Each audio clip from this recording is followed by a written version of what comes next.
જૂનાગઢ જિલ્લાના ધંધુસર ગામના listed bootlegger તથા ગુનામાં નાસ્તા ફરતા આરોપી જયેશ મુળિયાસિયા દ્વારા પોતાના કબજા હવાલાની એસ ક્રોસ કારમાં હેરાફેરી કરતા ભારતીય બનાવટના વિદેશી દારૂની બોટલ નંગ 576 જેની કિંમત ₹1,29,600 તથા કારની કિંમત ₹5,59,600 ના મુદ્દા માલ સાથે પકડીવાળી ઇંગ્લિશ દારૂનો કેસ શોધી કાઢતી જૂનાગઢની crime branch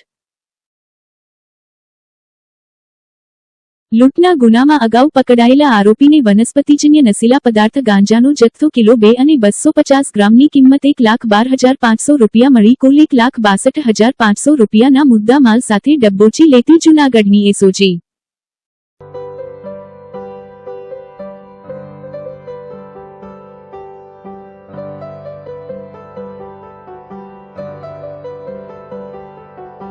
This is a preview file. For example use only.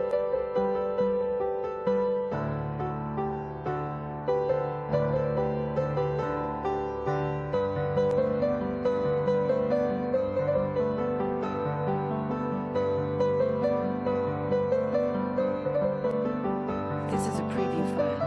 For example use only.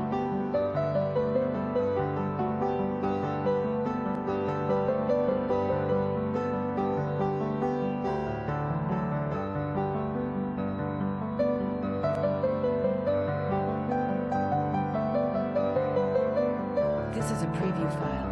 For example use only.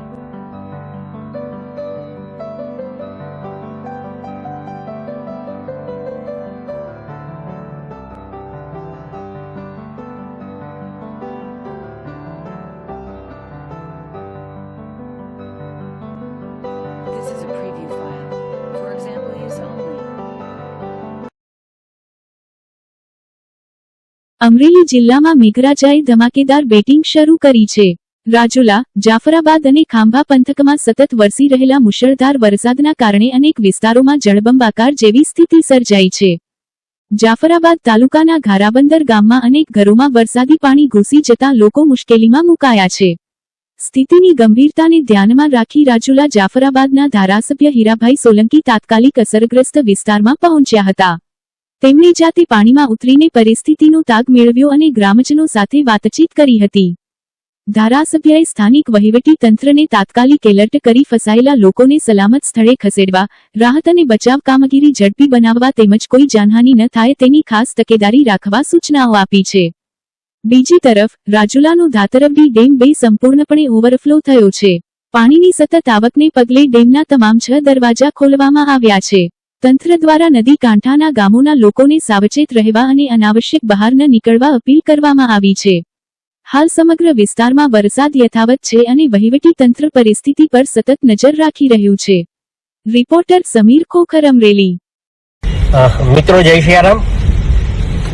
Rajula તાલુકામાં 12.5 ઇંચથી વધારે વરસાદ પડ્યો છે અને ધારાબંદર ગામમાં આજુબાજુ આખું ગામ પાણીથી આખું પાણી ફરી વળ્યું છે।